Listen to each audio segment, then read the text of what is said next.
Welcome to the golden age of self-expression. The golden age of self-expression is a celebration.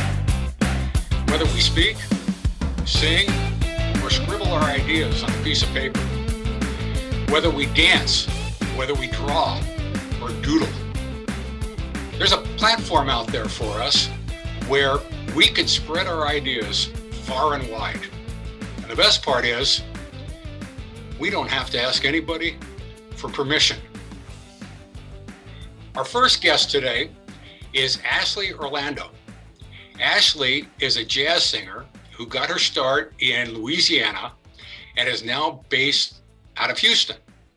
In addition to that, she helps coach people get over their fears and learn how to develop the confidence to speak up. Welcome, Ashley, to the golden age of self-expression. Thanks so much, Steve. It's a pleasure to be here. Thanks for having me. I appreciate you being here too. First question I'd like to ask you is just how you're doing. What are you doing to stay happy and healthy as we've gone through this year of pandemic living? That's a great question. The pandemic certainly threw me for a loop as a musician. You know, all of my gigs got canceled way back in the beginning. But at the same time, I was really inspired by other musicians who managed to figure out ways to do things virtually, for example, through Zoom. And that inspired me to branch out and learn a whole lot about technology and audio recording. I've been able to do virtual collaborations and really work on my solo ukulele skills, which was something that I had put to the side before. I was always playing with a band or with a big group of people, so I could kind of be in the background on my instrument, whereas my voice was the star. But this last year has really made me focus on my ukulele skills and helped me to develop in other ways. Great. Did you surprise yourself with some of the skills you learned? Oh, yes, definitely. I knew very little about audio a year ago, and now I can at least hang on to conversations. You know, when I hear people who really know a lot, I at least know the general basics of what they're talking about, and I may be able to, to keep up with the conversation. So that's exciting. It really is. I am not a tech person, but there were a lot of things I found myself picking up this year that a couple years ago would have been completely over my head. So it's been interesting. What does self-expression mean to you and your way of living? I think for me, what I have learned throughout the years is that, like, we all have this innate desire to feel seen and heard and understood. I think self-expression for me is being able to bridge that gap between the desire for all those things and actually, feeling seen, heard, and understood. So for me, that often translates in a musical way, being able to share my thoughts, my ideas, my creativity with people through how I arrange a song, or even what selections of songs that I choose, because that can change a performance. It can change a set. Being able and willing to be a little bit goofy sometimes. For example, I am a jazz musician, but I use a kazoo very regularly in my sets. And it definitely takes people off guard because a kazoo is not traditionally a jazz instrument, but I call it my travel trumpet, because I use it just like a trumpeter would. I do a version of scatting, basically, which is with the vocal improvisation. So I just do that on the kazoo, and it kind of gets people to let their guard down a little bit. But it's a way for me to connect with them as well and to share my own form of creativity and self-expression. Yeah, that's interesting. I love the kazoo. I mean, that's just something anybody can just have so much fun with. That's excellent. Do you have a personal story that led to your passion for music? Well, the first book that I ever remember reading was a book of Christmas carols, which I couldn't actually read. I was about 3. And my mom tells the story of how I would just hold that book and walk around the house all day long, singing the songs, but pretending like I was reading the book. So music for me, like I connected to it at a very young age. I also grew up watching all of the Disney classic princess movies. And so as a kid, my very first dream, my big goal in life was to be the voice of a Disney princess. I didn't want to actually be a princess. I just wanted to be her voice. And that was due to Ariel and Belle and Cinderella and all of those heroines in the Disney animated films. So I think that's probably what first inspired me to connect with music. And then I actually got away from it for a while. After college, I did a lot of public relations and communication work, which I also really, really enjoyed. But then just a few years ago, my husband and I got transferred to Texas, and my whole world kind of flipped upside down because all of a sudden I had to start over in a new place and with no connections. So music found its way back to me, and I'm really happy about it. Good, good. Now, I've been watching a lot of your Facebook Live messages, and you talked in one about the bout you had growing up with shyness, where you really had to overcome just the fear of speaking up. Do you want to talk a little bit about that? Sure, I'd be happy to. So that is a major component in my life story. I actually just this past week, I went home to visit my mom, and I came back to Houston with literally hundreds of VHS tapes that we need to digitize. And in watching those tapes back, I mean, I have lots of memories from childhood, and I knew that I was very shy. I knew that I was quiet.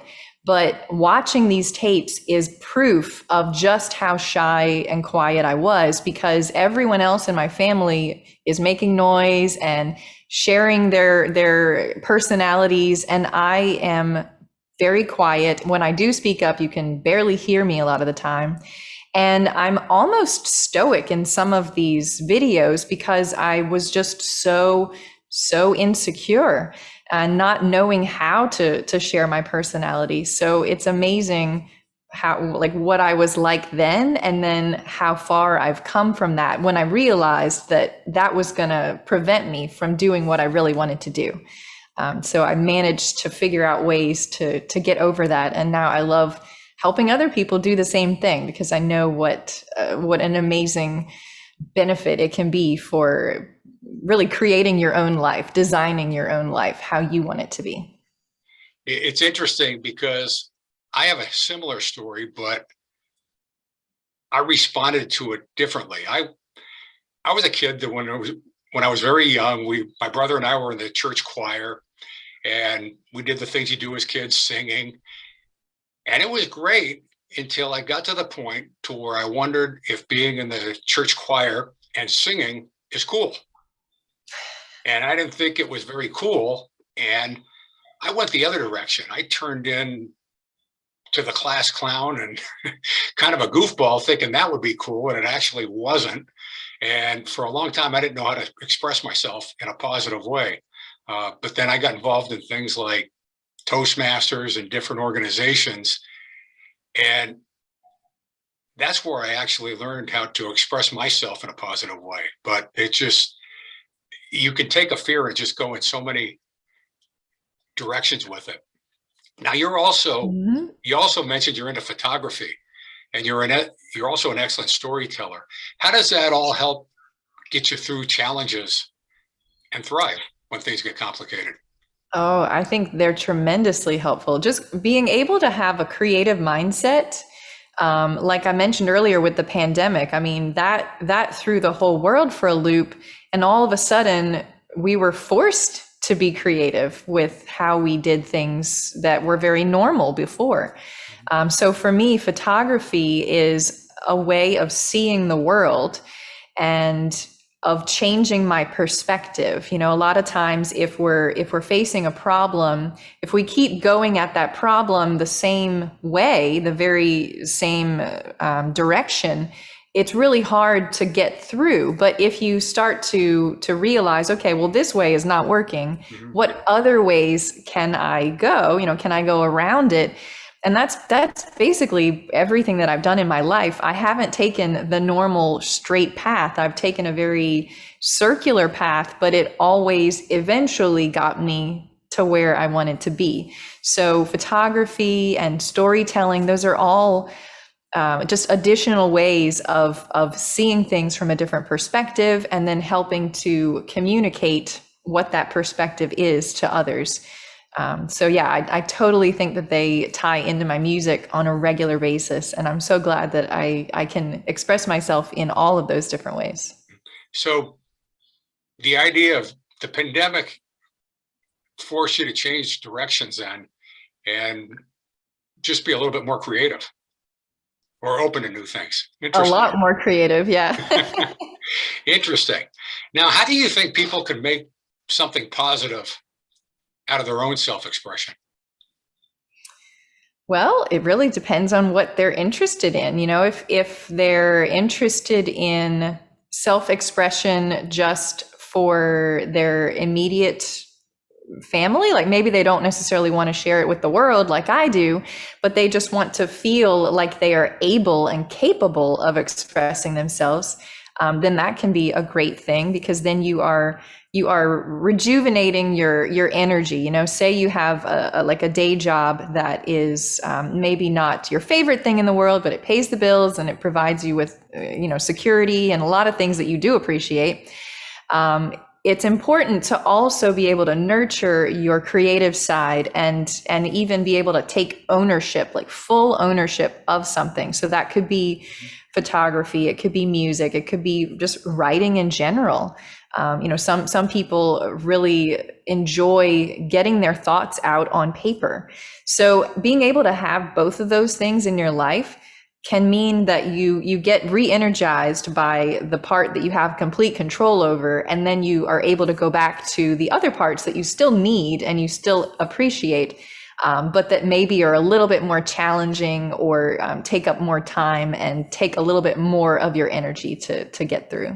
So you're bringing energy from your self-expression into your commitments or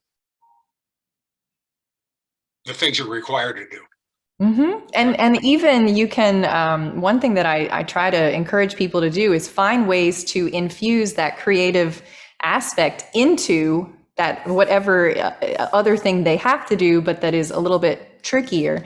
For example, if you are a teacher and maybe the subject that you're teaching is not, your favorite subject, but it was one that they really needed someone for, if you can figure out a way to do certain projects with the students that are still the information that they need to learn, but to do it in a way that infuses creativity and helps the kids to get that information and really internalize it better, then that way you can combine both of your interests, and then maybe the difficult task isn't always as difficult. There are moments of joy and moments where you can recharge in that too. Those are the best teachers we had, the ones that brought the enthusiasm, the creativity, and the fun into the classroom. Right. So you've done a lot. What is next on your bucket list? Well, certainly continuing to build my coaching business. That has been a really exciting adventure, and I'm already enjoying hearing my clients, have success in their own lives, and it just reinforces knowing that I am, helping people to achieve their own dreams, because that was something that was very important to me. And now I think it's very important to give back to others, because I have gone through this journey, and I want to help people to see the same results and to feel more fulfilled in their personal lives. All right, fantastic. Well, Ashley, I really appreciate you being on the show today and talking about how you learned to express yourself. In another one of your videos, you talked about your unique take on the song Twinkle, Twinkle, Little Star. And I was wondering if you can talk about that take you have on it, and then if you could play it for us. Sure, I love to. So, as I mentioned, with the pandemic turning everything around, I started to look at songs from different perspectives as well.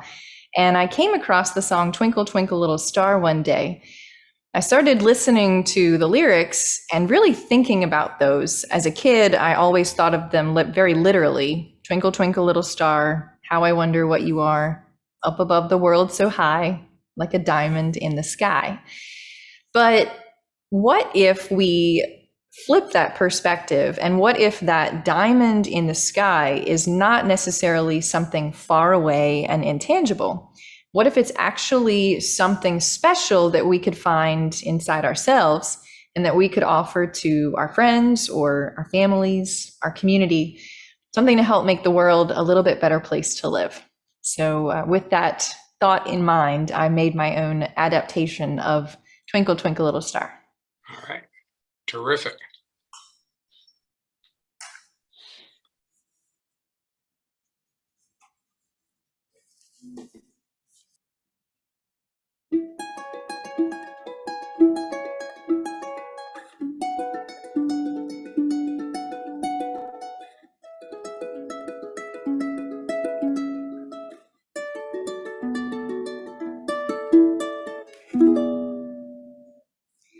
Twinkle, twinkle, little star, how I wonder what you are.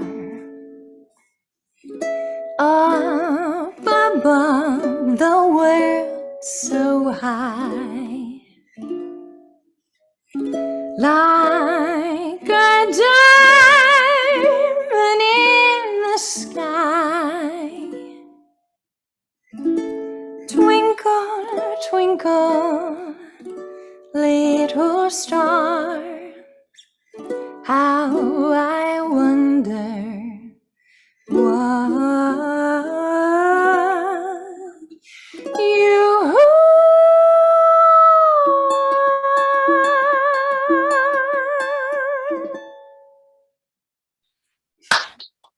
All right. Oh, this has been so much fun, Ashley. Now, a lot of your music is on YouTube, and then you're also involved in coaching. If somebody would like to find out more about what you do and watch some of the videos, what would be the best way for them to do that? Well, they can go to my website, ashlyorlando.com. And you can also find me on Facebook. I have a Facebook page, Ashley Orlando Music. Same thing with Instagram and YouTube, Ashley Orlando Music. All right. Well, terrific. I encourage everybody to go out and check it out because this is so much fun to watch. And I had so much fun talking with you today. Thank you so much for having me, Steve. It's been a pleasure. Oh, you're welcome. You're welcome. So I will put all the information on your website in the show notes. And to everybody that watched today, thank you for watching and listening. To find out more about the golden age of self-expression, please go to the website, productivediscourse.home.blog. The website gives great information about what we do and how you can contact me if you'd like me to speak at your service club, community organization, or religious group. In the meantime, please like, share, comment, and subscribe so this message can go far and wide, and we'll find that shining needle of common ground in that haystack of fear.